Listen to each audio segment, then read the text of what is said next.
Hello friends, welcome back to grow up trader. Friends, ये bank Nifty का 15 minute का chart है और मंडे को मार्केट किस तरीके से वर्क कर सकता है, क्या क्या इसके इंपॉर्टेंट लेवल रहेंगे और किस तरीके से हम यहाँ पे ट्रेड कर सकते हैं मंडे को, के बारे में हम डिस्कशन करेंगे बैंक निफ्टी और निफ्टी में।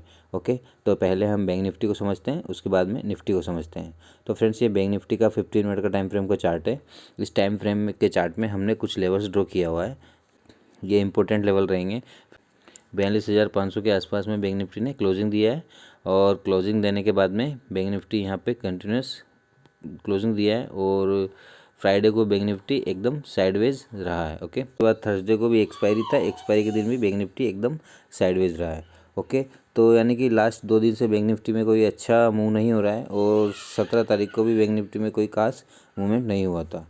तो फ्रेंड्स, मंडे को बैंक निफ्टी एक अच्छा मूवमेंट कर सकता है और उस मूवमेंट को हम किस तरीके से कैच करेंगे इसके बारे में भी हम डिस्कशन करेंगे। ओके, तो फ्रेंड्स, अभी फ़िलहाल समझते हैं कि अगर मार्केट गैप अप ओपनिंग देता है तो गैप अप ओपनिंग देने के बाद में मार्केट के लिए हमारी जो इंपॉर्टेंट लेवल है एक 42,712 है और एक 42,970 के आसपास में जो है हमारा इंपॉर्टेंट लेवल है। और फ्रेंड्स, मैक्सिमम चांस है कि मैमनिंग ही दे सकता है और मान लीजिए गैप डाउन भी ओपनिंग दिया है तो 42,266 जो हमारे लिए इंपॉर्टेंट लेवल है और 41,885 जो हमारे लिए इंपॉर्टेंट लेवल है। तो ये हमारे लिए इंपॉर्टेंट लेवल रहेगी। मार्केट अगर गैप अप या गैप अप ओपनिंग देता है और फ्लैट ओपनिंग देता है तो हमारे लिए 42,000 हमारे लिए 42,712 और 42,266 एक अच्छी जो है लेवल्स रहेंगे। ओके, तो बैंक निफ्टी के अभी हम 5 मिनट के टाइम फ्रेम के चार्ट में आते हैं और वहाँ पे देखते हैं कि हमारा क्या क्या इम्पोर्टेंट सेटअप रहेगा। ओके,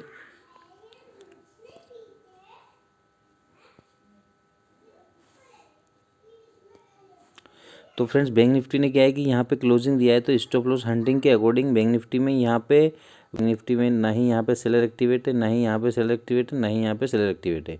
यहाँ सेलर एक्टिवेट क्यों नहीं? यहाँ पे जो सेलर एक्टिवेट हुआ मार्केट ने इस तरीके से मूवमेंट किया है तो ये मार्केट से आउट हो चुका है। और यहाँ पे अगर कोई सेलिंग किया है तो मार्केट ने इस तरीके से यहाँ पे स्ट्रगल किया है तो ये भी सेलर मार्केट से आउट हो चुका है। और यहाँ अगर सेलिंग किया है तो ये भी सेलर मार्केट से आउट हो चुका है। तो हम इस एरिया में कहीं भी सेलर को मार्केट में एक्टिव नहीं मानेंगे। बस हम जो क्लोजिंग प्राइस है वहाँ पे बैंक निफ्टी में बायर और सेलर को एक्टिव मानेंगे। अब इस कंडीशन में फ्रेंड्स क्या होता है कि बैंक निफ्टी अगर गैप अप ओपनिंग देता है तो बैंक निफ्टी ने मेजर गैप अप ओपनिंग दे दिया तो एक हम नए चार्ट के अकॉर्डिंग वर्क करेंगे। ओके, तो नया जो प्राइजेक्शन बनता है उसके अकॉर्डिंग हम बैंक निफ्टी में वर्क करेंगे। और बैंक निफ्टी ने अगर यहीं कहीं आसपास गैप अप ओपनिंग दिया है तो फ्रेंड्स, बैंक निफ्टी यहाँ पे क्या है कि यहाँ गैप अप ओपनिंग देगा तो ये मार्केट में जो सेलर है मार्केट से आउट हो जाएंगे, ये बायर है, ये बायर मार्केट से बचेंगे। अब यहाँ पे बैंक निफ्टी का बिहेवियर पे डिपेंड करता है कि बैंक निफ्टी अगर कंटिन्यूस ग्रीन कैंडल बनाता है, ग्रीन कैंडल बना के डायरेक्ट इस लेवल को ब्रेक करता है तो हमें यहाँ पे डाउन साइड का ट्रेड प्लान कर सकते हैं इस तरीके से। यहाँ पे अगर स्ट्रॉन्ग रेड कैंडल बनता है तो हम एक डाउन साइड का ट्रेड ले सकते हैं जिसका कि टारगेट हमारा इसका और इसका 61% रहेगा। जैसे एक ट्रेड सेटअप हमारा ये रह सकता है। मान लीजिए यहाँ कहीं ओपन होता है, यहाँ ओपन होने के बाद में कंटिन्यूस डाउन साइड में आता है तो डाउन साइड में आता है तो सबसे पहले इस बायर को मार्केट से हटाएगा और ये सेलर भी मार्केट से ऑलरेडी निकल चुका होगा।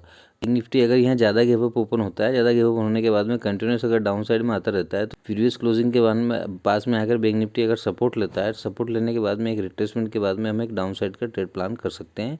यहाँ पे अगर डायरेक्ट आने के बाद में जो प्रीवियस क्लोजिंग है उसका अगर सपोर्ट लेता है, उसको अगर डायरेक्ट ब्रेक करता है, प्रीवियस क्लोजिंग को अगर डायरेक्ट ब्रेक करता है तो हम एक अपसाइड का ट्रेड प्लान कर सकते हैं जिसका कि टारगेट हमारा इसका और इसका फिबोनाची का 61% रहेगा। ओके, ये टारगेट हमें और अच्छा भी मिल सकता है। इसका सपोर्ट लेने के बाद में बैंक निफ्टी अगर यहाँ पे अपसाइड में होता है तो हम यहाँ पे स्ट्रॉन्ग रेड कैंडल देखने के बाद में डाउन साइड का ट्रेड प्लान कर सकते हैं। इस तरीके से हमारा गैप अप ओपनिंग में सेटअप रहेगा। ओके, अभी गैप डाउन में समझ लेते हैं कि मार्केट अगर इस लेवल के डाउन साइड में ओपनिंग देता है तो डाउन साइड में ओपनिंग देगा तो क्या रहेगा कि यहाँ पे जो बायर और सेलर अवेलेबल हैं तो गैप डाउन ओपनिंग देगा तो ये जो सेलर है मार्केट में रहेंगे, ये बायर मार्केट से आउट हो जाएंगे। क्यों? क्योंकि मार्केट में इन बायर को लॉस दिखाई देगा तो ये आउट हो जाएंगे। अब ये दो कंडीशन में आउट होंगे कि एक मार्केट अगर गैप अप ओपनिंग देने के बाद में डायरेक्ट अपसाइड मूवमेंट करता है तो इनका लॉस इनको कम दिखाई देगा, इनका लॉस इनको कम होता हुआ दिखाई देगा तो ये मार्केट से नहीं निकलेंगे। फिर एक अगर रेड कैंडल बनता है डाउन साइड में तो उसके बाद ये मार्केट से आउट हो जाएंगे। मार्केट क्या है कि इन सेलर को टारगेट करने के लिए अपसाइड में जा सकता है तो यहाँ पे एक हम अपसाइड का ट्रेड प्लान कर सकते हैं। ओके, बैंक निफ्टी अगर यहाँ कहीं ओपनिंग देता है, यहाँ ओपनिंग देने के बाद में अपसाइड में जाता है, एक रिट्रेसमेंट देने के बाद में हम एक यहाँ पे अपसाइड का ट्रेड प्लान कर सकते हैं। तो ये हमारा एंट्री रहेगा, ये हमारा यहाँ पे कहीं टारगेट रहेगा। इस तरीके से हम डाउन साइड में, ये सेटअप हमारा है। दूसरा ट्रेड का सेटअप ये है कि अगर bank Nifty continuous down side जाता है, कंटिन्यूस यहाँ ओपनिंग होने के बाद में कंटिन्यूस डाउन साइड मूवमेंट करने के बाद में इस लेवल को, ये जो फ्राइडे का जो लो है, इसको अगर ब्रेक करता है, ब्रेक करने के बाद इसको, या इसको दो कंडीशन में, इसको या तो डायरेक्ट ब्रेक करता है तो फिर हम एक अपसाइड का ट्रेड प्लान करेंगे, या फिर इसके ऊपर यहाँ कंसोलिडेशन होता है तो हम एक डाउन साइड का ट्रेड प्लान करेंगे। इस तरीके से हमारा दो सेटअप रहेगा। फ्रेंड्स, किसी भी रेजिस्टेंस को अगर बैंक निफ्टी डायरेक्ट ब्रेकआउट करता है तो रेजिस्टेंस सही तरीके से वर्क करता है और हम एक यहाँ पे डाउन साइड का ट्रेड प्लान कर सकते हैं। और किसी भी रेजिस्टेंस को बैंक निफ्टी अगर इस तरीके से आके उसको रेस्पेक्ट करता है तो एक अपसाइड का जाने का चांस रहता है। तो यहाँ हम एक अपसाइड का ट्रेड प्लान करते हैं। बैंक निफ्टी ने क्या है कि यहाँ पे ये कैंडल बनाया, तो ये कैंडल क्या करता है कि बैंक निफ्टी, मान लीजिए यहाँ पे यही सिचुएशन यहाँ हुई, मान लीजिए यहाँ पे कहीं ओपनिंग दिया, यहाँ ओपनिंग देने के बाद में बैंक निफ्टी एक टेल बनाता है, जैसे कि ये टेल बनाया, ये टेल बनाया, उसके बाद में यहाँ बॉडी बनाया। तो ये टेल क्या बोलता है कि यहाँ पे जो बायर है मार्केट में और सेलर है, अगर ये टेल, जैसे ही टेल मतलब यहाँ पे मार्केट ने ओपनिंग दिया, फिर कंटिन्यूस मार्केट डाउन साइड में आया, तो ये मार्केट को, इनको प्रॉफिट कम दिखाई दिया तो ये मार्केट से निकल चुके हैं। इनका लॉस जो था वो कम हो रहा था, लेकिन फिर मार्केट कंटिन्यूस जाके यहाँ पे इसने क्लोजिंग दे दिया, क्लोजिंग दे दिया तो इनका जो लॉस है कम दिखाई दिया और वापस ऊपर गया तो ज़्यादा इनका लॉस और बढ़ गया, तो ये भी मार्केट से आउट हो जाएंगे।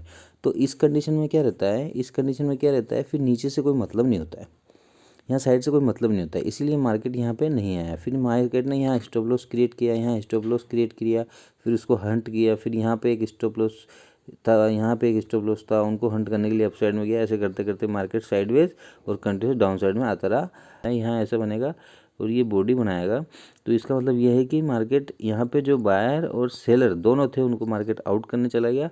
फिर इसका मतलब हमने अप साइड का ट्रेड नहीं लेना है, हम फिर किसी डाउन साइड का ट्रेड प्लान करेंगे एक अच्छे से रिट्रेसमेंट के बाद में। हाफ में हमें ट्रेड लेना है, तो इस तरीके से यहाँ पे स्टॉप लॉस क्रिएट हुआ मार्केट में, यहाँ स्टॉप लॉस क्रिएट हुआ, इसी तरीके से मान लीजिए डाउन साइड में स्टॉप लॉस क्रिएट होगा, फिर उसके बाद में एक अप साइड का ट्रेड प्लान कर सकते हैं। एक कोई लेवल या रेजिस्टेंस का सपोर्ट अगर मार्केट उसको ब्रेक करता है या फिर उसको सपोर्ट को लेता है तो उस साइड में हम डायरेक्ट अप साइड का ट्रेड प्लान कर सकते हैं। ओके फ्रेंड, निफ्टी में इस तरीके से हमारा ट्रेड सेटअप रहेगा। अभी निफ्टी 50 का 15 मिनट का टाइम फ्रेम का चार्ट है। इसमें निफ्टी 50 ने 18,027 के आसपास में क्लोजिंग दिया है। और एक यहाँ पे अगर गैप अप ओपनिंग होता है तो हमारे लिए ये जो 18,170 और 18,150 के आसपास में जो लेवल है एक बहुत इंपॉर्टेंट रोल करेगी। डाउन साइड में एक ये 17,870 जो क्या सपोर्ट है, ये एक बहुत इंपॉर्टेंट रोल रखेगा। ओके, 5 मिनट के टाइम फ्रेम में चार्ट में आते हैं। 5 मिनट के टाइम फ्रेम के चार्ट में हम किस तरीके से ट्रेड ले सकते हैं निफ्टी में। तो फ्रेंड्स, निफ्टी के चार्ट को देखते हुए हम निफ्टी में ये मानेंगे कि यहाँ पे निफ्टी में यहाँ पे सेलर एक्टिवेट है, क्योंकि इस सेलर को निफ्टी ने आउट नहीं किया। यहाँ सेलर जैसे एक्टिवेट हो तो मार्केट ने इस तरीके से कोई रिट्रेसमेंट या इस तरीके से नहीं किया, कंटिन्यूसली मार्केट इस तरीके से गिरता रहा। तो यहाँ पे हम निफ्टी में सेलर को एक्टिवेट मानेंगे, तो यहाँ पे सेलर को एक्टिवेट मानेंगे। अब निफ्टी में क्या होता है कि एक गैप अप ओपनिंग देता है, इस रेंज में गैप अप ओपनिंग देता है तो ये सेलर को अपना प्रॉफिट कम दिखाई देगा और यहाँ पे बायर और सेलर दोनों मानेंगे। ओके, तो ये यहाँ पे ओपनिंग देता है, यहाँ ओपनिंग देने के बाद इन सेलर का प्रॉफिट जो इनको यहाँ पे प्रॉफिट दिखाई दे रहा था उससे कम प्रॉफिट दिखाई देगा।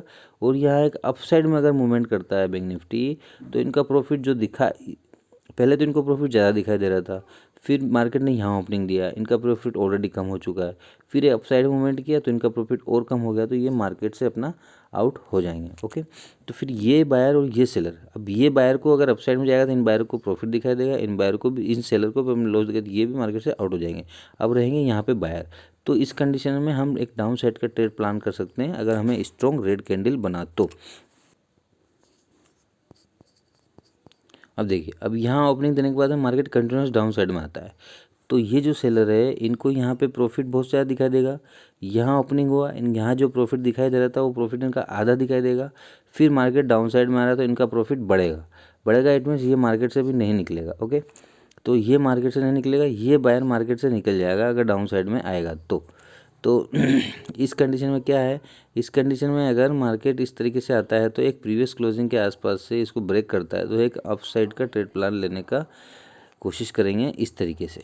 और यहाँ आने के बाद में कंटिन्यूस बड़ा बड़ा कैंडल मारता है तो एक रिट्रेसमेंट के बाद में अगर प्रीवियस क्लोजिंग से पहले ही एक अच्छा सा खासा रिट्रेसमेंट हो जाता है तो हम एक डाउन साइड का ट्रेड प्लान करेंगे।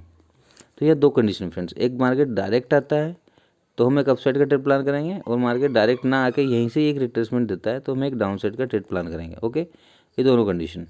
इसमें क्या रहेगा, यहाँ से रिट्रेसमेंट लेता है तो यहाँ पे तो यहाँ बायर और सेलर दोनों अवेलेबल रहेंगे, उनको आउट करने जाएगा। और यहाँ से यहाँ तक गया तो इसका मतलब ये सेलर अभी मार्केट में प्रेजेंट है, इनको आउट करने के लिए मार्केट अपसाइड में आएगा। तो इस तरीके से हम यहाँ पे निफ्टी में गैप अप ओपनिंग में ट्रेड प्लान करेंगे। गैप डाउन ओपनिंग में समझ लेते हैं। गैप डाउन ओपनिंग अगर मार्केट यहाँ कहीं देता है, यहाँ कहीं देता है, तो मार्केट अगर एक रेड कैंडल बना के डाउन साइड में रहता है तो एक अगर स्ट्रॉन्ग कैंडल यहाँ पे बनता है ग्रीन कैंडल, तो हम एक अपसाइड का ट्रेड प्लान करेंगे जिसके अकॉर्डिंग हमारा ये टारगेट रहेगा पहला ये। और मार्केट गैप डाउन ओपनिंग देने के बाद में कंटिन्यूस बड़ा बड़ा रेड कैंडल बनाता है तो हम एक यहाँ पे वेट करेंगे एक रिट्रेसमेंट का। रिट्रेसमेंट अगर आता है तो हम एक डाउन साइड का ट्रेड प्लान कर सकते हैं। ओके, इस तरीके से निफ्टी में हमारा ट्रेड सेटअप रहेगा। और बैंक निफ्टी का हमने समझ लिया है। बाकी अगर ज़्यादा बड़ा गैप अप ओपनिंग दे दिया मार्केट ने या फिर ज़्यादा बड़ा गैप डाउन ओपनिंग दे दिया तो एक नए चार्ट के अकॉर्डिंग काम करेंगे। नया क्या प्राइजेक्शन बनता है उसके अकॉर्डिंग हमारा सेटअप बनाएंगे और उस सेटअप को हम एक टेलीग्राम चैनल पर पोस्ट कर देंगे। तो फ्रेंड्स, आपने अगर टेलीग्राम चैनल ज्वाइन नहीं किया तो आप टेलीग्राम चैनल ज्वाइन कर सकते हैं, लिंक डिस्क्रिप्शन में है। और चैनल अपना अभी तक सब्सक्राइब नहीं किया तो चैनल को सब्सक्राइब करिए। वीडियो आपको अच्छा लगा तो वीडियो को लाइक करिए। Thank you.